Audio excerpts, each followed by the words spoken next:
जी, कल हम लोगों ने बेसिकली अरेज को सिंपली प्रिंट करवाया था कि अगर मुझे पता है कि अरेज की कितनी लेंथ है तब मैं उसको किस तरीके से डील कर सकता हूँ। तो आज हम इसी टॉपिक से आगे कंटिन्यू करते हैं। इन केस ऑफ अगर मुझे नहीं पता है कि अरे की कितने टोटल उसके अंदर डाटा मौजूद है या कितने इंडेक्सेस हैं टोटल, यानी कि उसकी लेंथ कितनी है। तो जावास्क्रिप्ट में तो हमारे पास ये था कि हम अरे का डॉट लेंथ कर देते थे, तो उससे हमें वो अरे की लेंथ बता देता था कि उसके अंदर टोटल इंडेक्सेस कितने हैं। बट हमारे पास पीएचपी के अंदर लेंथ का फंक्शन नहीं अवेलेबल, तो वहां पे हमारे पास काउंट का फंक्शन है जो कि हमें ये बताता है कि हमारे पास कितनी लेंथ है, यानी कि हमारी अरे के अंदर टोटल कितने इंडेक्सेस हैं। ठीक है, तो उसके लिए हम लोग काउंट का फंक्शन इस्तेमाल करते हैं। वो बेसिकली सारे इंडेक्सेस को काउंट करके हमें टोटल लेंथ बता देता है अरे की। तो मैं विजुअल स्टूडियो कोड ओपन करता हूँ।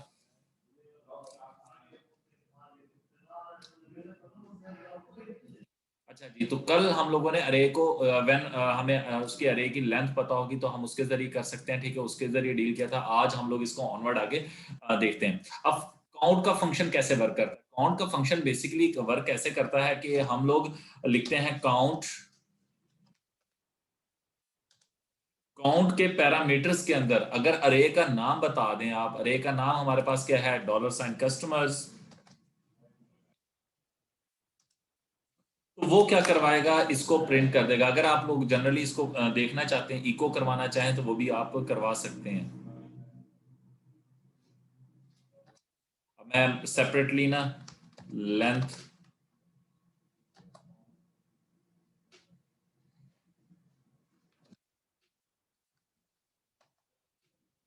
यहीं पे हम इसके साथ ही काउंट को भी,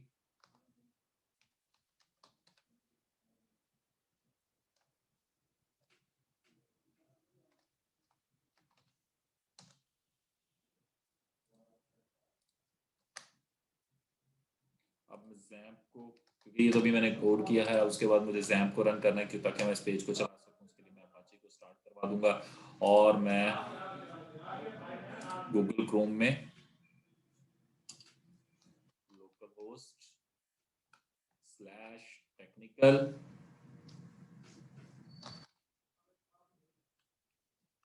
स्लैश अरे डॉट पी एच पी। तो ये देखें जी, वो सॉरी बी आर के बाद है तो इसलिए मैं बी आर से पहले इसको करवा देता हूँ जी, कंकेटिनेट।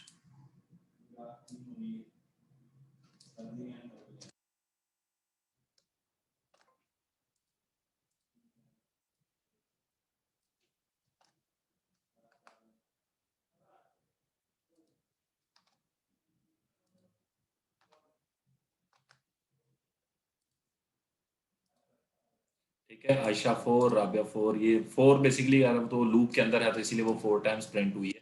ठीक है, तो हमें अगर नहीं पता है कि अरे की लेंथ कितनी है तो उसने हमें बता दी कि फोर है। अगर उसके अंदर अगर मैं इसकी लेंथ को बढ़ा देता हूँ, मैं कोमा लगा के एक और वर्ड ऐड कर देता हूँ, अली रजा,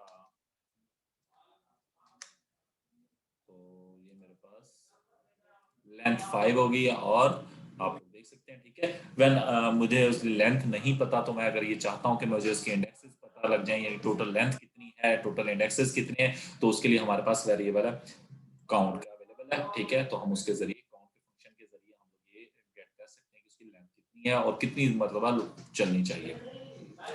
एसोसिएटिव अरे इन पीएचपी, एसोसिएटिव अरे बेसिकली हमारे पास एक अरे की ही किस्म है जिस उसके अंदर ये है कि जैसे आप लोग इंडेक्स नंबर होता है वहां पे इंडेक्स की ये तो इस्तेमाल होती है, यानी कि 0 1 इस्तेमाल हो रहा है तो वहां पे आप उसका नाम रख सकते हैं। ठीक है, तो आप लोग उसको एसोसिएटिव अरे कहते हैं। वहां पे इंडेक्स नंबर से नहीं हम उसको डिस्कस कर रहे होते हैं, वहां पे हम उसको बाय नेम यानी कि बाय की, हम उसका कोई ना कोई की रख लेते हैं, उसकी बेस के ऊपर उसके साथ वर्क कर रहे होते हैं। तो उसकी कुछ एग्जांपल, उसे एसोसिएटिव अरेज कहते हैं। ठीक है, एसोसिएटिव अरेज में जो मेजर फायदा ये है कि अगर मुझे उस अरे का नाम पता है और की नहीं पता तो मैं उसकी वैल्यू को गेट नहीं कर सकता हूं। तो ये उसका एक बड़ा एडवांटेज है। बट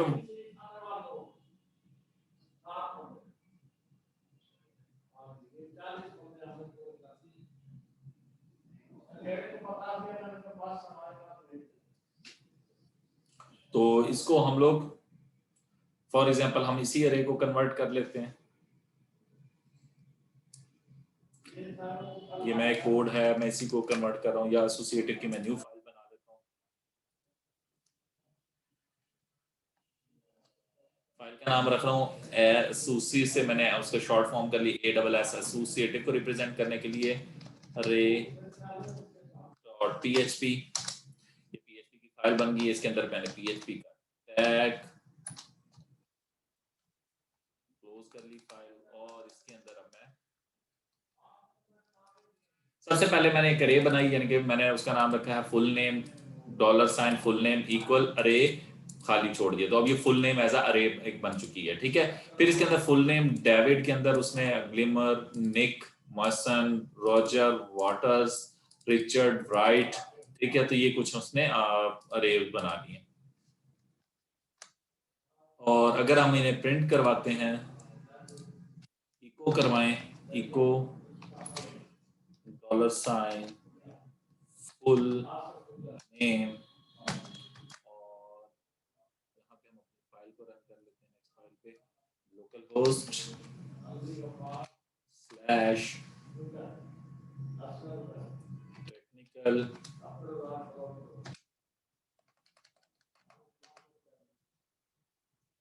अंडरस्कोर अरे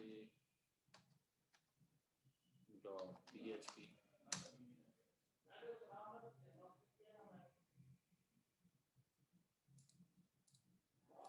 सॉरी, मैंने क्या मिस्टेक की है, एक मिनट।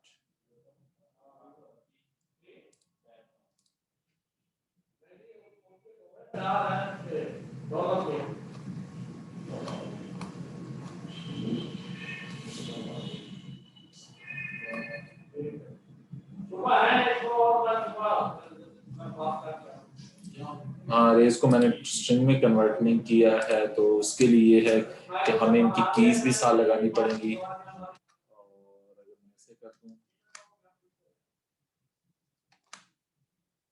तो देखते हैं ये वर्क करता है कि नहीं। नहीं, क्योंकि ये की के साथ ही वर्क करेगा, तो की है जी डेविड।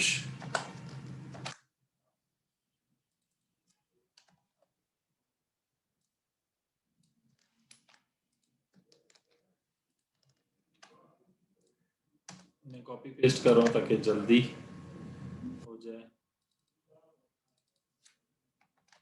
निक, रॉजर, रिचर्ड, और ठीक है। तो ये ग्लैमर, मेसन, वाटर,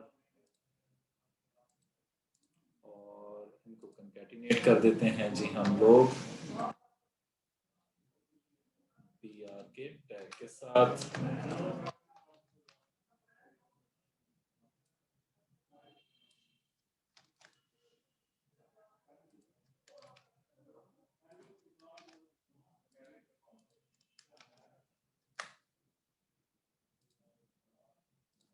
तो ग्लैमर, मेसन, ठीक है। तो ये हमारे पास की होगी, तो हमारा यानी कि ज्यादा एसोसिएटिव अरेज भी हमारे पास क्या है, की बेस के ऊपर हमारे पास वर्क कर रही होती है, तो हमारे पास कीज होंगी, तो हम उसके जरिए ही उनके नेम्स को प्रिंट करवा सकते हैं। अच्छा, फिर उसके बाद अगर आप अरे को कीज के साथ ही अगर बना डिक्लेयर करवाना चाहें, तो उसके लिए आपको एरो फंक्शंस की हेल्प लेनी पड़ेगी, ठीक है। अगर आप इस तरीके से डिक्लेयर करना चाहें, जैसे कि हम लोग पहले अरे डिक्लेयर कर रहे थे कुछ इस तरीके से, तो इस तरह से डिक्लेयर करना चाहते हैं, तो उसके लिए हमें एरो फंक्शंस का की हेल्प लेनी पड़ेगी। कि रिचर्ड रिप्रेजेंट करता है ब्रेड को, तो उसके लिए हमें ये वाली लाइन लिखनी होगी, यानी कि इस 5 लाइनों की जगह एक लाइन हमारे पास आएगी जो कि रिप्रेजेंट कर रही होगी, ठीक है। तो इसमें देखने कोई डिफरेंस नहीं है। ये मैसन में डबल एस करता हूँ ताकि आपको पता लग जाए कि अरे बन रही है कि नहीं, ठीक है।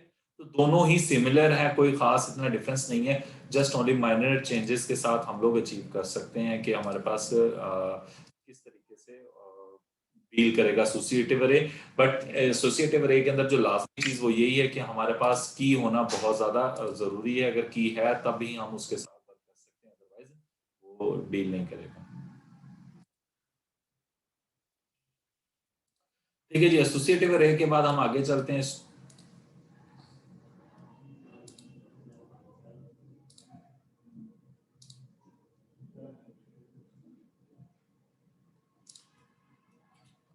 अच्छा, हमारे पास एक लूप थी फॉर ईच। फॉर ईच क्यों इस्तेमाल की जाती है, ठीक है, वो हम लोगों ने पहले डिस्कस नहीं की थी कि जब तक आपके पास अरेज का आपको आइडिया ना हो तो आप लोग नहीं कर सकते। अच्छा, एक और बात भी मैं आप लोगों को बताता हूँ। हम लोगों ने अभी तक जो देखी है वो वन डायमेंशनल अरे देखी है। कुछ अरेज मल्टी डिमेंशनल भी होती हैं, ठीक है। तो यानी कि 2x2 की भी हो सकती है, 2 ठीक है। तो आपके पास मल्टीपल मल्टी डिमेंशनल अरेज भी हो सकती हैं। तो 2 डायमेंशनल अरेज हैं, फिर मल्टी डिमेंशनल भी हो सकती हैं। आपके ग्राफिक्स जो होते हैं एचडी वो मोस्टली मल्टी डिमेंशनल अरेज के अंदर स्ट्रक्चर्स में आ जाते हैं, ठीक है। तो हमारे पास मल्टी डिमेंशनल अरेज भी हो सकती है, तो ये लाजमी नहीं है कि हम एक ही डिमेंशन पे वर्क करें। तो अरे with for each loop, loop के जरिए अब फॉर एग्जांपल मुझे नहीं पता कि मेरी अरे के अंदर कितने कीवर्ड्स हैं, ये कितना डाटा है, मैं किस तरीके से डील कर सकता हूँ। तो मुझे नहीं याद फॉर एग्जांपल। तो फॉर ईच लूप जो है हमारे पास वो बेसिकली उस लूप को डील कर सकता है, ठीक है। वो सारे ही उस की बेस के ऊपर वैल्यूज को पिक करके आपके पास वर्क करा सकता है। फॉर एग्जांपल ये हमारे पास एक अरे जो हमने अभी बनाई है, ठीक है, इसके नीचे अगर मैं फॉर ईच लगा दूं, अब मुझे तो पता नहीं था कि इसका कौन सी की किस तरह से रिप्रेजेंट कर रहा है। तो अब उसके अंदर मैं फॉर ईच लूप की हेल्प ले लूं तो वो मेरी इन लाइनों की, यानी कि जैसे एक लाइन है मेरी 4 लाइनों को रिड्यूस की, इसी तरीके फॉर ईच के अंदर भी हमारे पास यही चीज मौजूद है। वो भी सेम वर्क करेगा, ठीक है। वो देखें फुल नेम अरे है, उसने एज आ उसे क्या कर लिया, की नेम कर लिया। अब की नेम को वो रिप्रेजेंट कौन करवा रहा है, की वैल्यू। अब ये उस वक्त तक फुल नेम चलती रहेगी जब तक की नेम और की वैल्यू आती रहेंगे, ठीक है। तो उसने इसीलिए इसको प्रिंट का फंक्शन यूज किया, आप इको कर लें इट्स ऑन टू यू।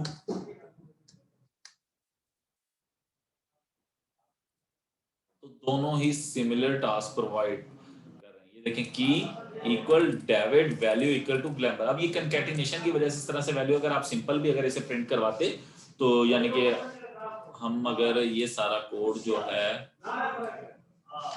खत्म कर दें, नहीं प्रिंट करवाना, सिर्फ आप वैल्यू प्रिंट करवाना चाहते हैं और लाइन चेंज करते हैं, यानी कि जैसे हमारी पहले आउटपुट आ रही थी तो वो भी हमारे पास पॉसिबल थी। बट कुछ एडिशनली यानी कि अगर आप कंकैटिनेशन से उसकी की का नाम क्या था तो वो भी आप असेस करना चाहते हो तो वो भी फॉर ईच लूप के अंदर आप कर सकते हैं। तो ये इस तरीके से यानी कि की इक्वल की नेम। अब ये फुल नेम में से उसने की नेम को ले लिया है, अलग कर लिया है, और की वैल्यू को अलग कर लिया और इनको इस तरीके सेपरेटली डील कर रहे हैं।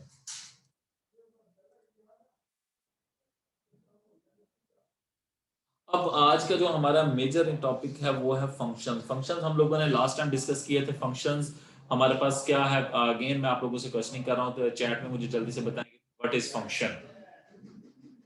कहता हूँ जी, फंक्शन की डेफाइन कुछ बच्चों ने सही कहा है, ठीक है। बट मैं थोड़ा सा इसको और इम्प्रूव कर देता हूँ। मैं कह दे सकता हूँ कि फंक्शन बेसिकली कोई कोड और ग्रुप ऑफ कोड, ठीक है, जो कि हम यूज कर सकते हैं again and again when we need it, ठीक है। अब इसका बड़ा एडवांटेज क्या है, we can reuse the code. Reuse मतलब ये कि मैंने एक दफा एक फंक्शन बना के रख लिया। उसकी एग्जांपल देता हूँ, सम का कोड है, ठीक है, एक काम है, स्टेटमेंट है, मैं उसको अगेन एंड अगेन यूज करता हूँ, यानी कि थोड़ी थोड़ी देर बाद मुझे, अब क्या मैं उसके सम के समीशन का जो फंक्शन है उसका मैं बार बार कोड टाइप करूं, तो उस चीज से बचने के लिए हमारे पास प्रोग्रामिंग के अंदर, हाँ, मल्टीपल यूजेज के लिए, तो हम मल्टीपल यूजेज के लिए क्या करेंगे, उसको ग्रुप ऑफ कोड को एक नाम दे के रख लेंगे, ठीक है। अब जब मुझे उसकी जरूरत होगी मैं उसका नाम से उसे कॉल करूंगा, जिसे फंक्शन कॉल कहा जाता है। तो through function call we can use it again and again when we required, ठीक है। जिस टाइम मुझे वो रिक्वायर्ड है मैं उसको नाम से कॉल करूंगा, वो कोड अपनी फंक्शनैलिटी परफॉर्म कर देगा। तो ये हमारे पास एक बड़ा एडवांटेजेस भी है फंक्शंस के कि हम फंक्शंस को मल्टीपल टाइम किस तरीके से डील कर सकते हैं। तो पीएचपी के अंदर भी हमारे पास और मेजर जितनी भी बड़ी हाई लैंग्वेजेस हैं उन सब के अंदर ये फंक्शन की फैसिलिटी है। तो मैंने आप लोगों को शायद कहा था कि कई कुछ आप लोग बुक्स पढ़ेंगे तो उसमें कहीं पे आप लोग कंट्रोल स्ट्रक्चर्स पढ़ेंगे तो कहीं पे आपको 3 कंट्रोल स्ट्रक्चर्स बताए जा रहे हैं और कहीं पे 4। चौथा बेसिकली फंक्शंस, आपको फंक्शन कॉल या फंक्शंस को कहा जा रहा होता है कंट्रोल स्ट्रक्चर, क्योंकि इसकी भी अपनी जगह इंपॉर्टेंस है। जैसे सीक्वेंस की इंपॉर्टेंस है, उसी तरीके से कंडीशन की इंपॉर्टेंस थी, फिर लूप्स की इंपॉर्टेंस थी, उसी तरह फंक्शंस की भी बहुत ज्यादा इंपॉर्टेंस है। इसका बड़ा एडवांटेज ये कि हम रीयूज कर सकते हैं इससे। एक हमारे पास जो सबसे बड़ी चीज होती है कोड ऑप्टिमाइजेशन, यानी कि परफॉर्मेंस को इंक्रीज करने के लिए। जी बिल्कुल सिमिलर ही हैं जैसे जावास्क्रिप्ट के अंदर है, बिल्कुल फंक्शन ये भी वैसे ही बनते हैं। तो फंक्शंस हमारे पास block, function is a block of code of और set of statement separate from the rest of your code. We separate it because it is easy to manage. We can use it again and again whenever it is required in code. Function save us from writing the multiple time। एक तो हमारा वो बड़ा time बचा देता है, यानी कि कोडिंग टाइम जो हम कोड करने में टाइम वेस्ट करते हैं, बहुत ज्यादा टाइम जो मेरा कंज्यूम होना है वो बच जाएगा।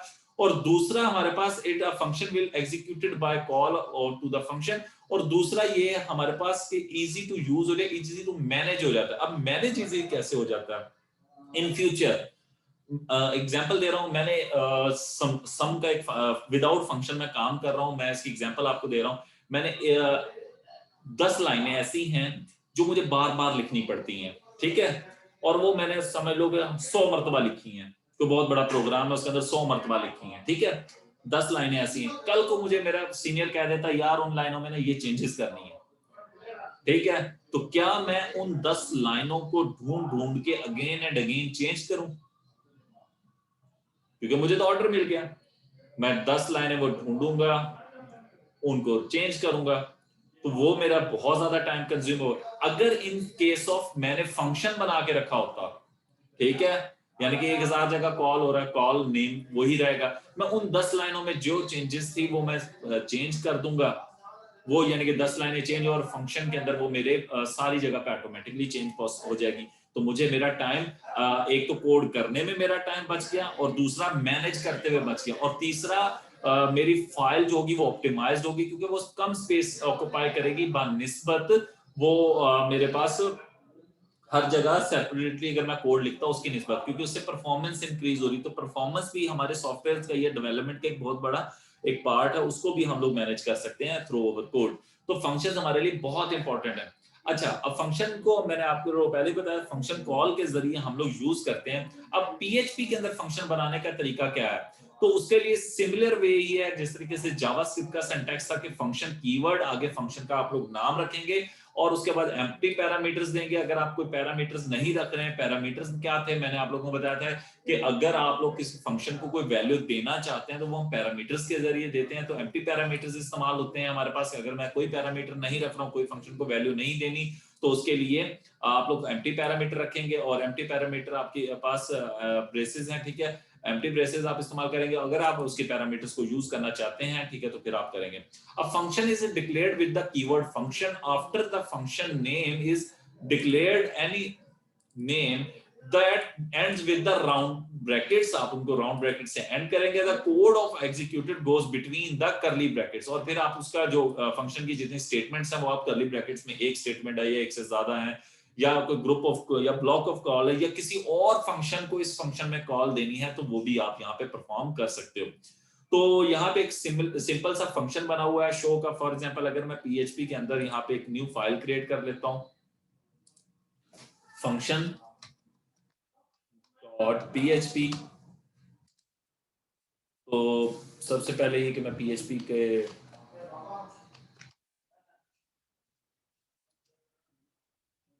एक मैंने पीएचपी टैग लगाया, पीएचपी टैग के अंदर मैं एक फंक्शन बना रहा हूँ। तो फंक्शन कीवर्ड, उसके बाद फंक्शन का नाम रख लेते हैं हम लोग। फंक्शन का नाम रख लेते हैं जी, फॉर एग्जांपल आपकी बुक पे भी शो है तो मैं भी यहाँ पे भी शो कर देता हूँ।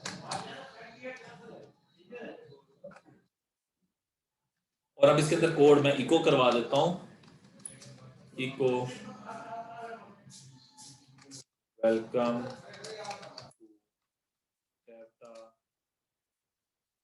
रोजगार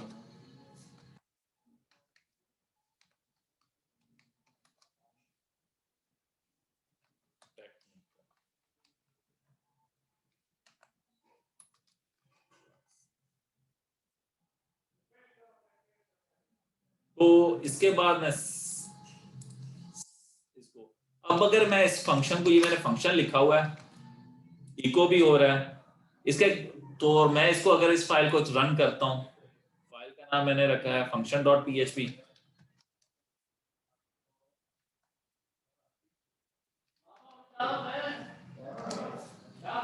तो मेरे पास फाइल तो रन हो रही है मगर मेरे पास कोई भी वर्किंग नहीं कर रहा है। क्या वजह है? क्योंकि मैंने अभी तक फंक्शन को कॉल नहीं दी। यानी कि इसका बड़ा एडवांटेज है कि फंक्शन का कोड कब एग्जीक्यूट होगा, व्हेन वी कॉल इट। तो ये हमेशा माइंड में रखना है, हमने फंक्शन की कॉल जनरेट नहीं की। तो उसके लिए मैं कहूंगा जस्ट ओनली फंक्शन का नाम शो। देखिए ये मेरे पास शो का फंक्शन बन चुका है, इसको मैं जैसे ही कॉल दूंगा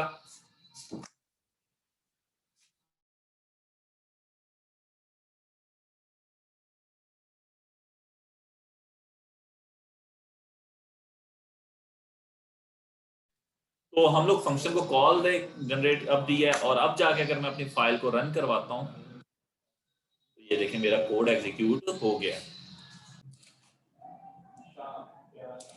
अच्छा जी, सिंपल फंक्शन के बाद हमारे पास नेक्स्ट है वेरिएबल स्कोप। वेरिएबल हम लोगों ने ऑलरेडी पहले से डिस्कस किया हुआ है कि हमारे पास दो तरह के होते हैं। जावास्क्रिप्ट में हमने इससे पहले डिस्कस किया था, एक होता है लोकल वेरिएबल, एक होता है ग्लोबल वेरिएबल। अब लोकल वेरिएबल का कंसेप्ट मैंने आप लोगों को यह दिया था कि फॉर एग्जांपल एक चीज है आपने डिक्लेयर की हुई है कि उसको सिर्फ और सिर्फ एक स्पेसिफिक एरिया, यानी कि ये जो हमारे पास ग्रुप है, एक फंक्शन की लिमिट है, इसके अंदर अगर मैं कोई वेरिएबल बनाता हूं, फॉर एग्जांपल मैंने बनाया dollar sign name equal double quotes में लिख दिया अली। अगर मैं इस अली को यहां इसी फंक्शन के अंदर मैं इको करवाता हूं, इको डॉलर साइन नेम, तो ये मेरे पास देखिए इको होगा, क्योंकि ये एक स्पेसिफिक एरिया के अंदर है। और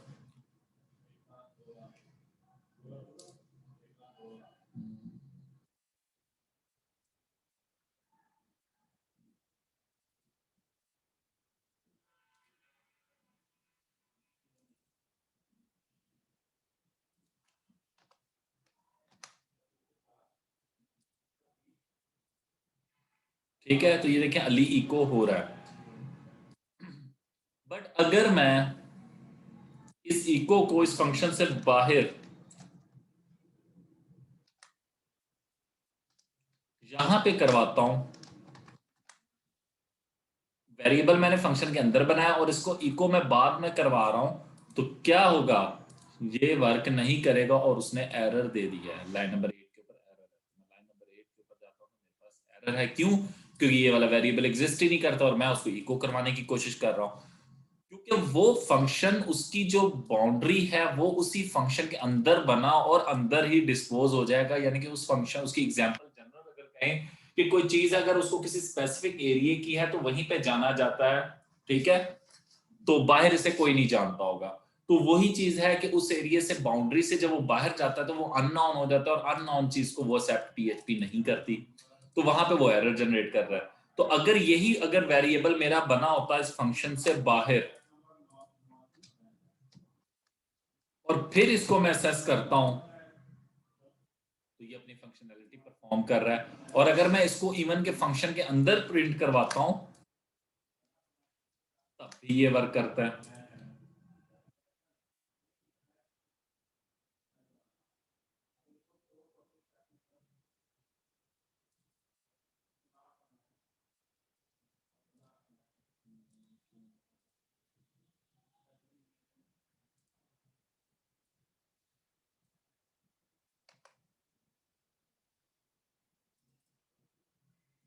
सॉरी, यहाँ पे भी वो फंक्शन के अंदर इसे असेस नहीं कर रहा, उसकी रीजन क्या है?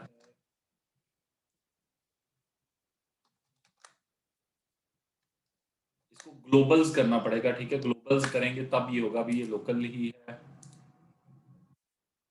अनडिफाइंड, वो फंक्शन के अंदर भी उसको असेस नहीं कर रहा। अच्छा, तो इसको ग्लोबल्स करना पड़ेगा तब वो ग्लोबल, अभी ये लोकल है तो लोकल की वजह, अब इसका स्कोप खत्म हो गया जिसकी वजह से ये हमारे पास वो वेरिएबल असेस नहीं करवा रहा। तो पीएचपी में हमें इसे ग्लोबल करना पड़ेगा, ठीक है, तो लोकल वेरिएबल्स अगर हमने फंक्शन के अंदर बनाए,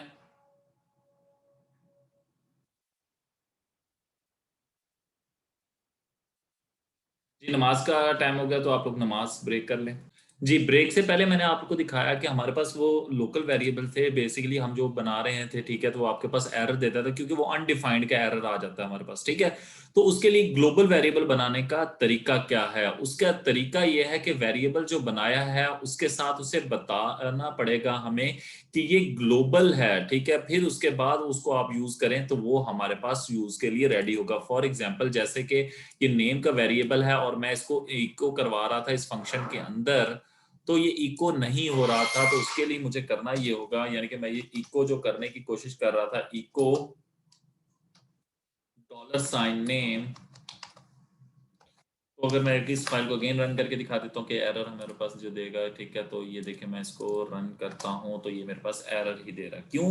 क्योंकि ये मेरे पास एक ग्लोबल नहीं है। तो उसके लिए तरीका ये है कि आप ग्लोबल कीवर्ड और उसके बाद $नेम, अगर उससे बता देंगे किसको ग्लोबल करना है, ये उसे बता दें, और फिर उसके बाद इसको इको हम करवाते हैं, तो उसने प्रिंट कर दिया। ठीक है जी। तो उसने उसको ग्लोबल बना दिया है और ग्लोबल की बेस के ऊपर उसने प्रिंट करवा दिया। तो ये बेसिकली लोकल और ग्लोबल में पीएचपी में थोड़ा सा डिफरेंस है बनिस्बत जावास्क्रिप्ट के, ठीक है। तो ये उसने टेक्स्ट वेरिएबल एक बनाया हुआ है, ठीक है, इसको उसने जब ग्लोबल कीवर्ड के साथ इस्तेमाल किया तो ये हो गया, अदरवाइज ये इनवैलिड का उसने एरर दे दिया। फिर उसके बाद दूसरी चीज है पैरामीटर्स पास करना। तो पैरामीटर्स सिमिलर एज जावास्क्रिप्ट है, आप वैसे ही बनाएंगे, एक वेरिएबल कोमा दूसरा वेरिएबल, अगर जो भी आप देना चाहते हैं तो वो आप उसके अंदर सिमिलर ही जावास्क्रिप्ट की तरह ही है। फॉर एग्जांपल हम यहाँ पे नेम जो है, फॉर एग्जांपल मैं शो करवाना कोई नेम मैं वेरिएबल के अंदर लेके आना चाहता हूँ, तो मैं यहाँ से नेम ले आता हूँ और इस ये वाली लाइन खत्म कर देता हूँ। ये नेम का मैंने एक वेरिएबल वो बना लिया कीवर्ड, और मैं अगर यहाँ से नेम भेजता हूँ अली रजा,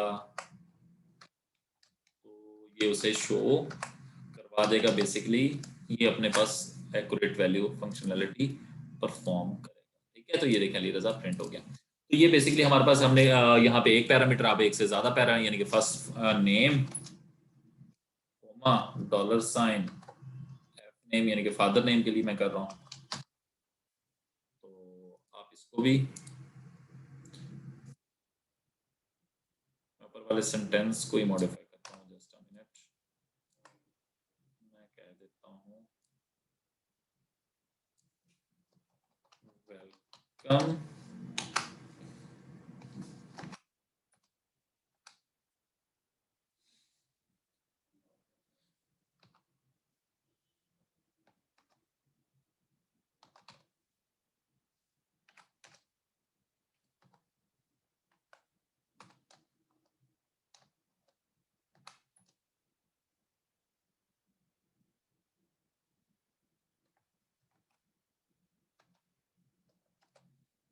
सन ऑफ,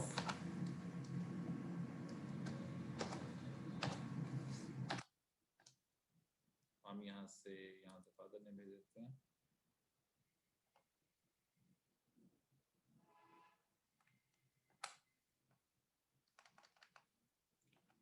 फॉर एग्जाम्पल अगर बच्चे का नाम अली है और फादर का नेम रजा है,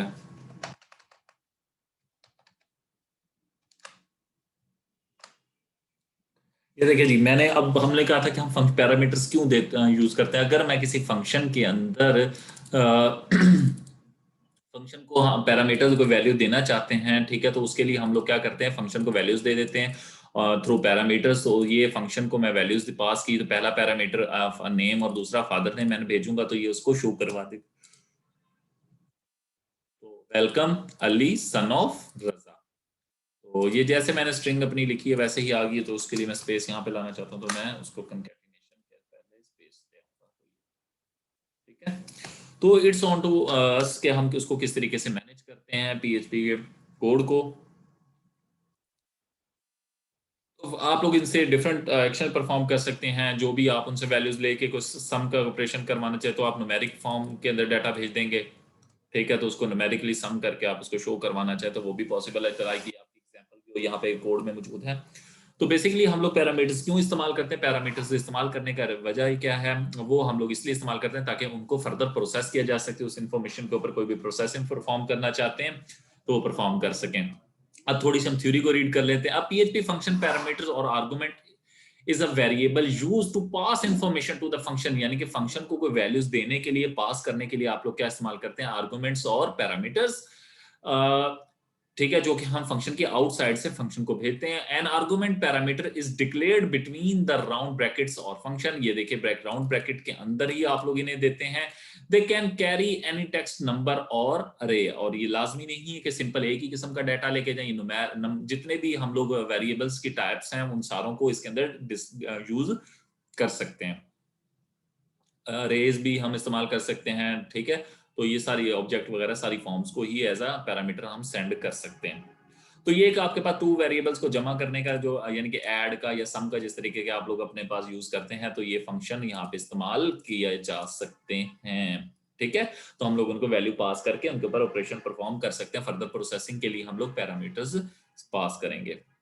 फिर उसके बाद अगर फंक्शन, मैंने आप लोगों को कहा था कि दो तरह के होते हैं, एक होते हैं सिंपल फंक्शन, एक होता है रिटर्नेबल फंक्शन। अगर आप रिटर्न फंक्शन, हाँ, वो फंक्शन होते हैं कि जहां से फंक्शन को कॉल की जा रही है वहां पे कोई वैल्यू रिटर्न लेके आनी है, तो हम लोग रिटर्न फंक्शंस इस्तेमाल करते हैं। उसका वे क्या है कि उसका वे ये कि हम सिर्फ और सिर्फ वहां से रिटर्न के करेंगे। तो बेसिकली अब देखें, ये वाला फंक्शन था, ये आपके पास फंक्शन के अंदर ही उसने सम को प्रिंट करवाया, क्योंकि ये वॉइड टाइप है, कुछ रिटर्न वापस नहीं भेज रहा। जहां से फंक्शन कॉल हुई है वहां पे इसने कुछ वापस नहीं भेजा, जो भी एक्शन परफॉर्म करना है इसी फंक्शन के अंदर परफॉर्म हो रहा है। बट रिटर्न फंक्शन क्या करता है, जहां से इसको जो ऑपरेशन ये क्या करेगा, परफॉर्म करेगा, करने के बाद अगर कोई वहां जहां से इसे कॉल किया गया वहां पे कोई डाटा वापस इसने कैलकुलेशंस करके वापस भेजनी है, तो आप उसको वैल्यू को जो रिटर्न करेंगे वो वहां पे चला जाएगा। अगर आप उसको प्रिंट करना चाहें, किसी वेरिएबल में स्टोर करना चाहें या फर्दर प्रोसेसिंग में यूज करना चाहें तो वो कर सकते हैं। जैसा कि आप लोग सम का मैं यहाँ पे बनाने वाला हूँ, वो देखते हैं। मैं फंक्शन का नाम कर देता हूँ for example sum. First value मैं कह देता हूँ, ये इसको फर्स्ट कर देते हैं जी, इसको सेकंड,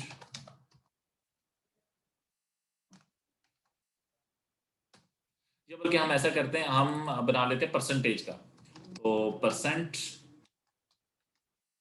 कैलकुलेट करनी है स्टूडेंट की, तो हम लोग उसके लिए एक फंक्शन बनाने वाले हैं। तो परसेंटेज के नाम से मैंने एक फंक्शन बना लिया, उसको यहाँ पे मैं कह लेता हूँ ऑब्टेन मार्क्स, ऑब्टेन, और इसका नाम कर लेते हैं हम लोग टोटल। ठीक है जी। और फॉर एग्जांपल आपके पास हजारों स्टूडेंट्स हैं, आपने सबकी परसेंटेज कैलकुलेट करनी है। ठीक है, तो आप क्या उनके लिए, सबके लिए परसेंटेज अलग अलग फार्मूले अप्लाई करते हैं? नहीं, हम क्या करेंगे, परसेंटेज का फार्मूला यूज करेंगे और वो वैल्यू रिटर्न करवा देंगे। तो मैं यहाँ पे क्या करूंगा, परसेंटेज, और परसेंटेज के अंदर हमारे पास जो फार्मूला है, फॉर एग्जाम्पल मैं एक वेरिएबल बना रहा है dollar sign percent equal obtain, dollar sign obtain multiply with 100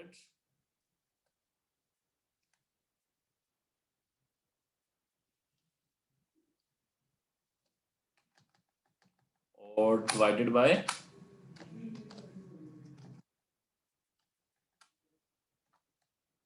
total.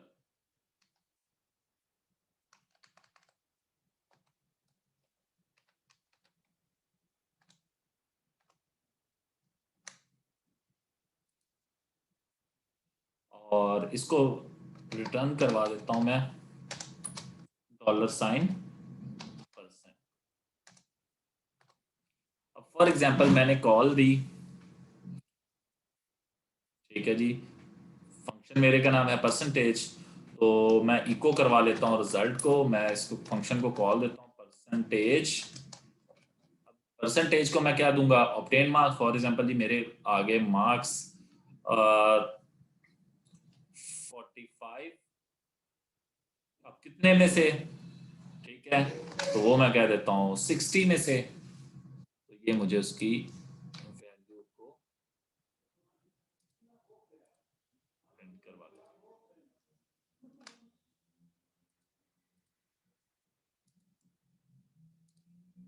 उसने क्या दिया 75% उसने रिटर्न कर दी। तो हुआ क्या, जैसे ही इको परसेंटेज को हमने कॉल दी, इको ने क्या, यहाँ पे अगर किसी वेरिएबल में सेव करवा के आप इसको करना चाहें तो वो भी पॉसिबल है कि आप यहाँ पे एक $, पी, ठीक है, मैं पी रख रहा हूँ, आप इसको जो भी रखना चाहिए, इक्वल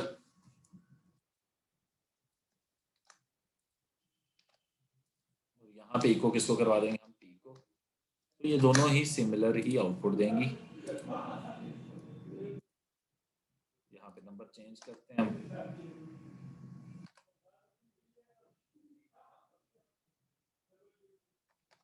54 और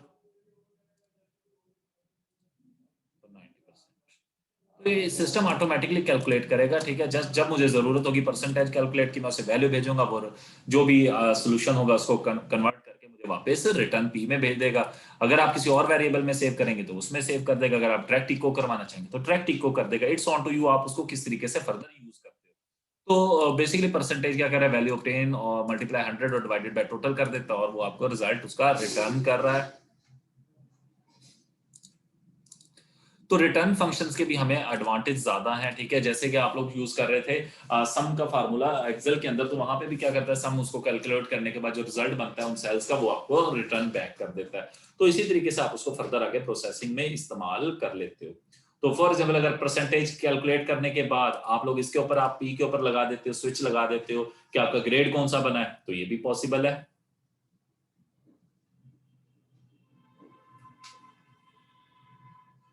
तो हम डिफरेंट प्रोसेसिंग के अंदर इन्हें इस्तेमाल आगे फर्दर कर सकते हैं।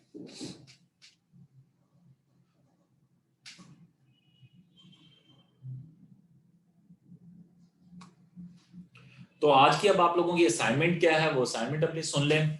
आप लोगों ने करना ये है कि आप लोगों ने दो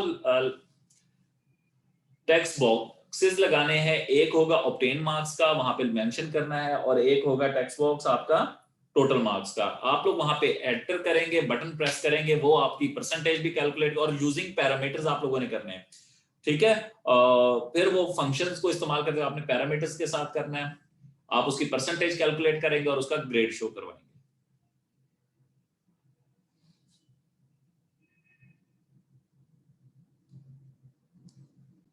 और ये सारा काम जो है वो यूजिंग फंक्शन होना चाहिए, ठीक है। आप लोग फंक्शंस को यूज करते हुए करेंगे।